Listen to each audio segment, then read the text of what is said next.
اللهم صل وسلم وبارك على سيدنا محمد. ازيكم يا حبايبي؟ عاملين ايه؟ يا رب دايما تكونوا بخير وبأحسن حال. حط لي بقى لايك للفيديو، لو بتشوفوني لأول مرة يا ريت تشتركوا. النهاردة هشارك معاكم كده روتين تنظيف عميق من اللي قلبكم بيحبه. طبعا الريسبشن اللي فوق ده كان الأولاد دايما قاعدين فيه، فهو بصراحة أنا سِبته لآخر حاجة علشان خاطر هُم يتحرّكوا كده زي ما هُم عايزين فيه. فكنت ماشية في التنضيف بالترتيب، يعني باشوف الأماكن اللي هُم مش متواجدين فيها دايمًا إيه وأنضّفها، وسِبت ده لآخر حاجة علشان خاطر أسيبهم على راحتهم ويلعبوا بقى فيه ويقعدوا فيه مع نَفْسيهم لمّا أخلّص كل الشغل اللي ورايا.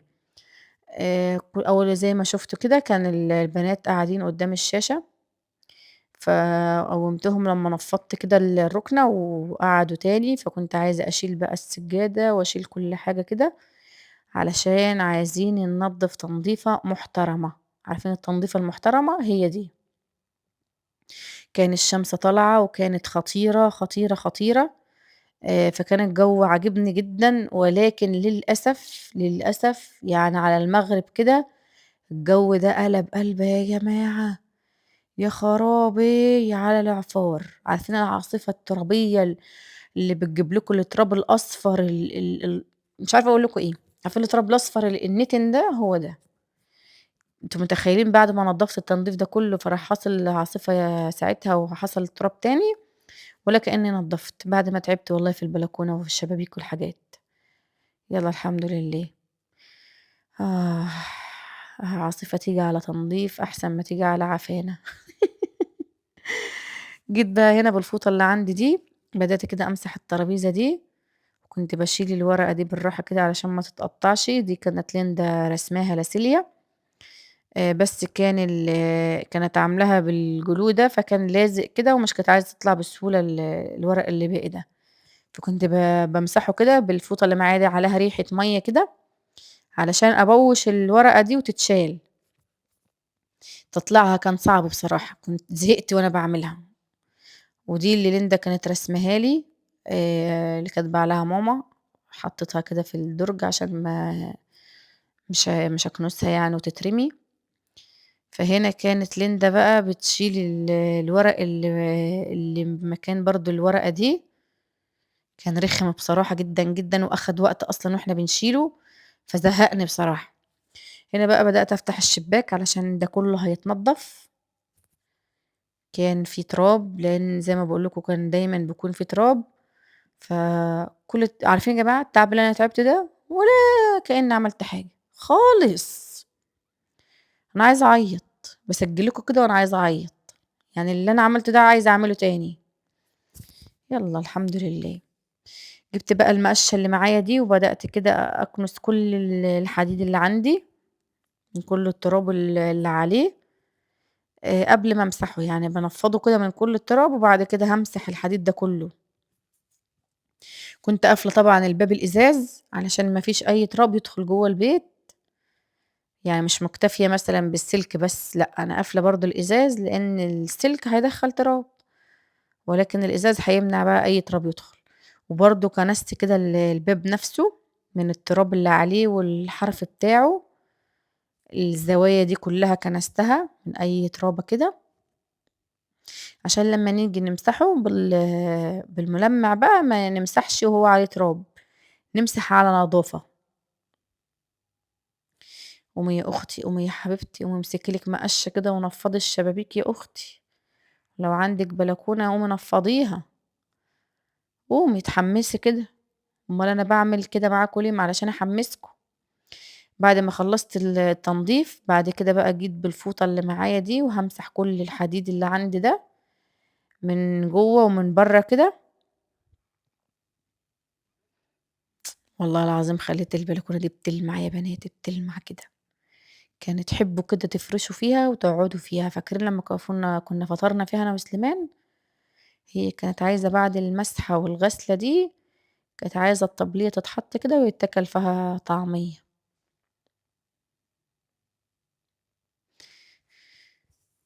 حط لي بقى لايكات كتير كتير وشجعوني في الفيديو ده علشان انا تعبت فيه، مفيش فيديو بيتعمل الا لما بكون متعوبة عليه. بعد ما خلصت بقى تنظيف ومسح كان ايه، ما ينفعش اكنس بقى بمقش عشان مش هبهدل اللي انا عملته تاني. رحت جايبة المكنسة، بصراحة بتنجز معايا وبتشفط كل حاجة احلى من مليون مقشة. المقشة هطرب بقى والعفار هيروح تاني على البيبان وهيروح تاني على الحديد. فبالنسبة لي احلى حاجة المكنسة.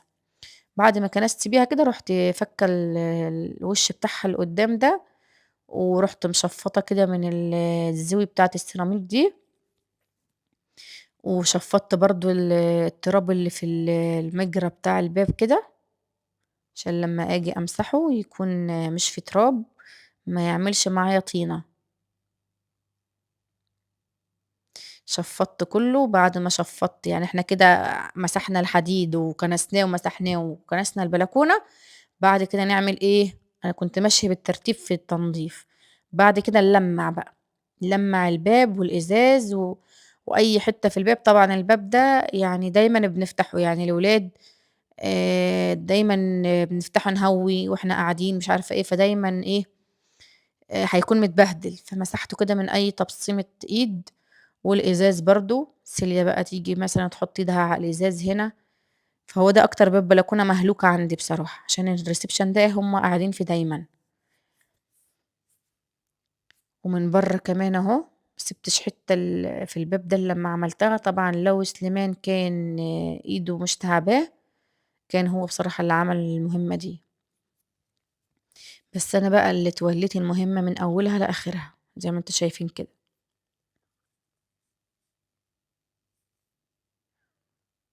خليت الازاز يا جماعه فله، يعني تشوفوا وشك فيه كده. والله النظافه حلوه يا بنات. اه الواحد بيتعب، بس لما تشوفي نتيجة تعبك بعد ما تخلصي بتبقى مبسوطة جدا، ترتاحي نفسيا بجد، راحة نفسية. عارفين انا من النوع اللي لما اروق او انضف واعمل كده وافرش ومش عارفة ايه، احب كل شوية بقى اجي ابص كده للمكان اللي انا عملته. كل شوية اكون رايحة جاية كده ابص عليه واملي عيني كده منه. مين زي كده بقى؟ يعني اكون ماشية في الاماكن كلها كده اللي منضفاها واقول يا سلام، هو تعب اهو، يعني نتيجة تعبي ظاهرة اهي. فبكون مبسوطة بصراحة. جيت بقى للشباك. صراحة انا مش دايما بفتح الشباك ده، مش عارفة ليه، يعني دايما لما بهوي الريسبشن بكون فاتحة البلكونة مش الشباك. يعني الشباك ده كمان على جنب كده وقدامه الكرسي، فما بنجيش ناحيته بصراحة. الستارة بتاعته بتكون مقفولة وخلاص. لكن الباب البلكونة هو اللي دايما بروح فاتحة الستارة بتاعته واروح فاتحة الباب وهوي كده الريسبشن ونكون قاعدين ندخل لنا هوا. بعد بقى ما خلصت رحت جاية مسحة. كان مسح هنا آخر حاجة البلكونة مسحتها، علشان لو كنت مسحتها قبل ما أغسل قبل ما أمسح الباب كان هتتبهدل تاني من رجلي وكده، فخليتها لآخر حاجة. شايفين؟ عشان أقفل بقى البلكونة ونخش على الريسبشن اللي جوه. ايه رأيكم؟ بنظام اهو ولا مش بنظام؟ يا متعلمين يا بتوع المدارس. بقت بتنور يا بنات، بقت بتنور، ويا سلام على آخر النهار كانت زي الزفت. كنت عايزة أعيط. أكيد انتوا هتحسوا بيا بعد التعب ده. خدوا بالكم الفيديو متسرع ها، يعني أخدت معايا وقت كبير جدا في التنظيف، مش تستهونوا باللي أنا عملته. والشباك برضو بقى بينور، كل حتة فيه مسحتها. بعد ما خلصت بقى كان أول حاجة لازم أعملها إني أمشي بقى في الريسبشن كله بالمكنسة. مش هكنس برضو بمقشة، لأن ده ترابة. مكان بقى السجادة اللي شلتها فكان تحتها تراب. فتراب، عارفين الترابة الناعمة خالص دي، هي دي. انا لو كنست بالمقشة الترابة دي اساسا هتمسك في الحيط وهتمسك في الستاير وهتمسك في الفرش. فقلت لا، احلى حاجة اعملها بصراحة المكنسة.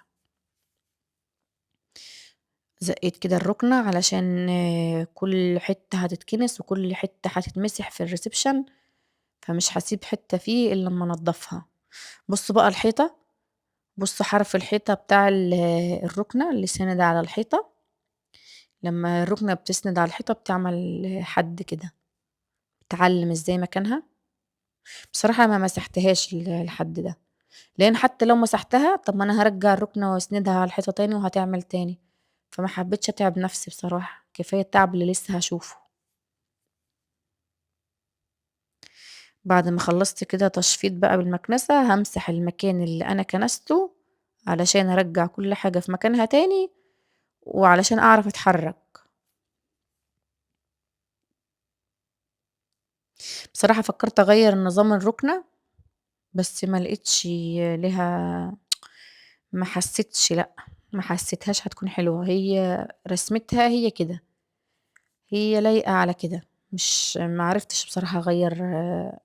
لإن أنا لمّا بانضّف مكان يا بنات ما باحسّش براحة نفسية أكتر، يعني التنضيف ده حاجة باحس براحة نفسية لمّا بانضّف واشوف الحاجة نضيفة، دي حاجة إحنا كلّنا متّفقين عليها، بس ما باحسّش براحة نفسية أكتر كمان غير لمّا المكان اللي نضّفته أغيّر نظامه، مش هاكتفي بتنضيفه بس، يعني باحب أغيّر نظامه، بس هنا ما كانش ينفع بصراحة إن أنا أغيّر النظام، فقُلت يالّا،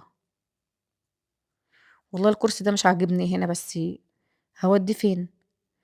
يعني أنا فكّرت أحُطّه في أوضتي بس هيضيّق المكان، فكّرت أحُطّه في غرفة المكتب مثلًا وأشيل الكنبة اللي في غرفة المكتب وأحُط الكرسي ده مكانه، طَب والكنبة أودّيها فين؟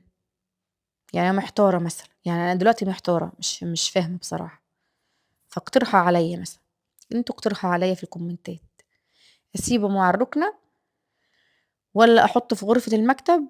ولو حطّيته في غرفة المكتب ولو شِلت مثلًا الرُكنة من غرفة الأولاد مع الرُكنة التانية وحطّيتهم مع بعض، أودّيهم فين؟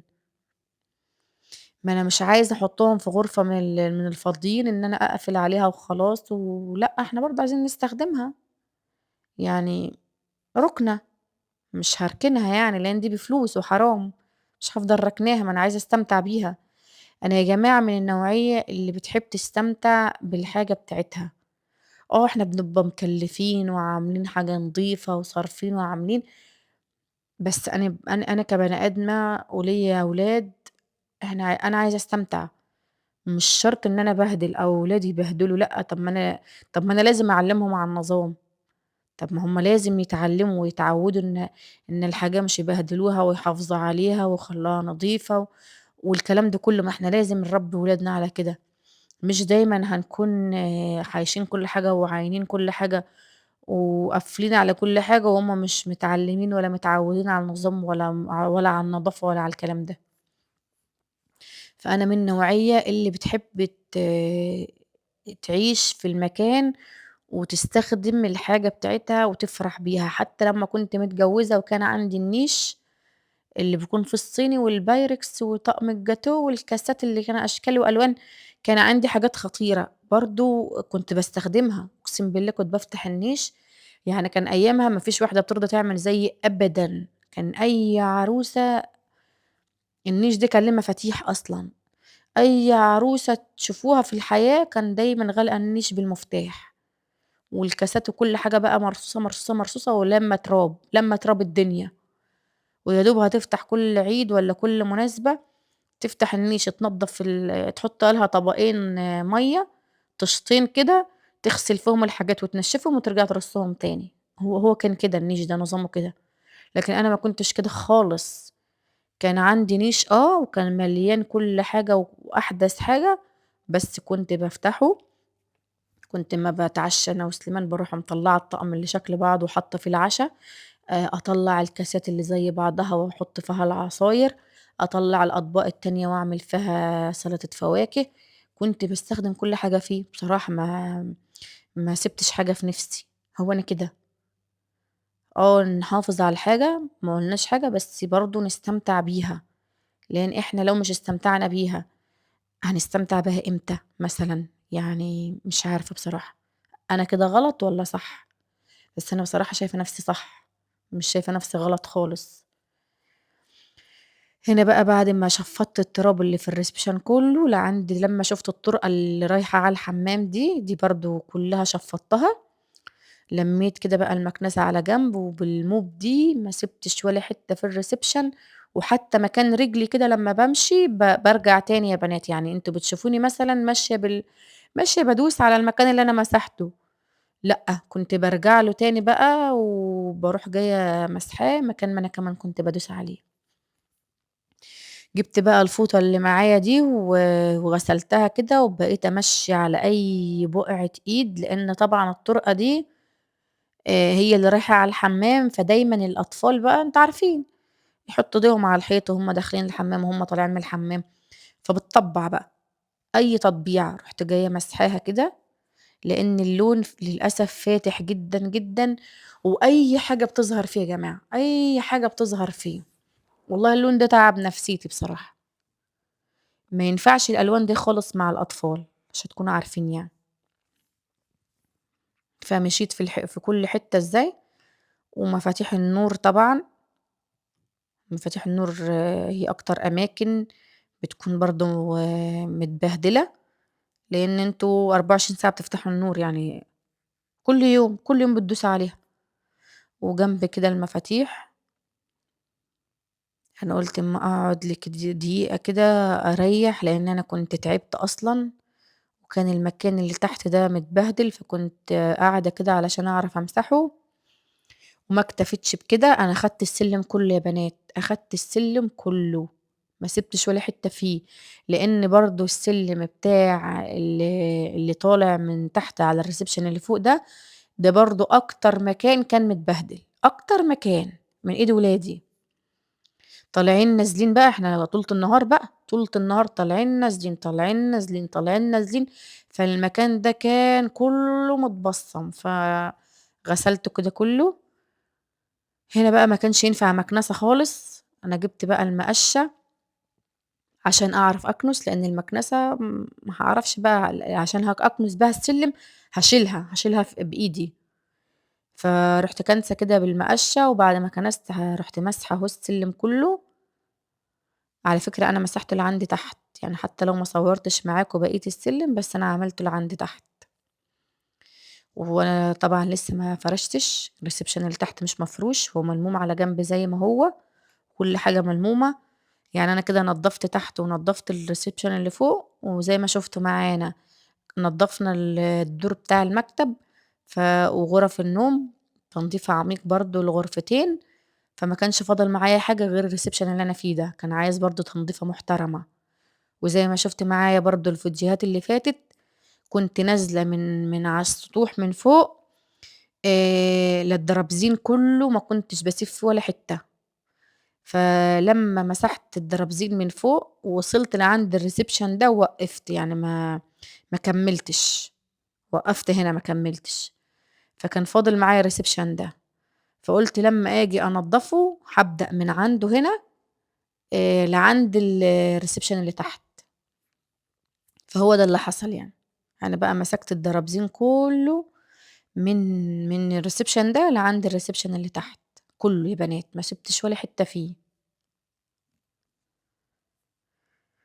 فالحمد لله يعني والله العظيم الواحد تعب في التنضيف، ما شاء الله البيت بصراحة عايز مجهود وعايز صحة وعايز طاقة، بس الحمد لله ربنا يا رب يدّيني الصحة دايمًا وأقدر أنضّف بيتي وما احتاجش لأي حد يا رب. بُصّوا أنا باورّيكم هنا عن قريب بيكون في تطبيعات كده بالإيد مش باينة من بعيد، فحبيت كده أورّيكم عن قريب.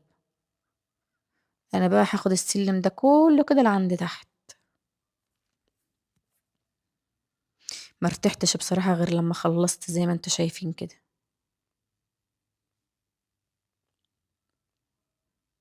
يا سلام، يا سلام، يا سلام! قومي يا أختي امسكي لِك فوطة كده واغسلي الدرابزين بتاعِك، قومي يا حبيبتي.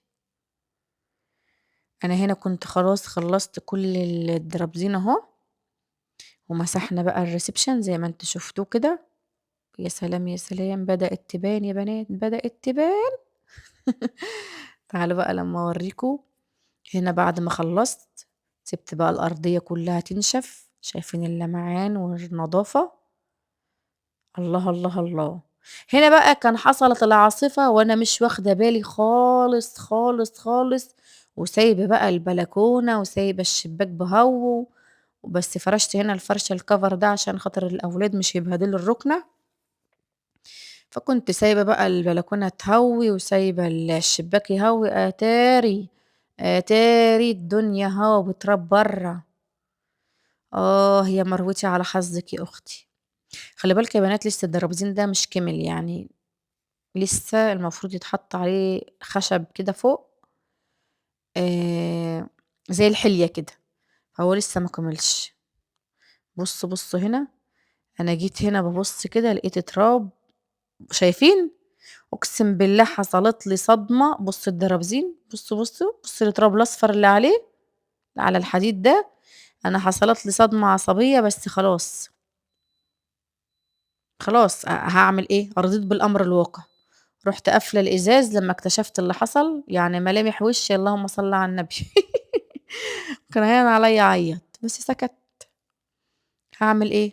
قُلت تعالي يا أختي تعالي، تعالي كده أمّا أقفلك كده علشان التراب اللي حاصل برّه، يعني لو يا ريته كان حصل قبل ما أنضّف، ما كنتش هانضّف كنت هأجّل التنضيف.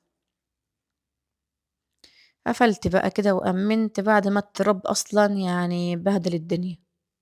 يا عيني عليكِ يا مروتي أنتِ غلبانة والله. فوق ده كله مبتسمة. هنا قفلت الستاير بقى والأرض بتلمع إزاي ونضيفة الحمد لله، كده ما عادش حاجة غير الفرش النهائي، وبإذن الله الجولة بقى النهائية، يعني هانت يا بنات، هانت، هانت، هانت، إن شاء الله تنزل لكم في أقرب وقت، خلاص كل الأماكن بقت نضيفة والحيط وكله بقى نضيف، أنا أكتر حاجة كانت تعبة نفسيتي الحيط بصراحة. فالحمد لله لمّا غسلت كُلّه كنت مبسوطة، أنا عايزاكم بقى تشجعوني باللايكات الكتيرة على الفيديو ده، ودعوة حلوة كده منكم ليّا، وأشوفكم على خير ومع ألف سلامة.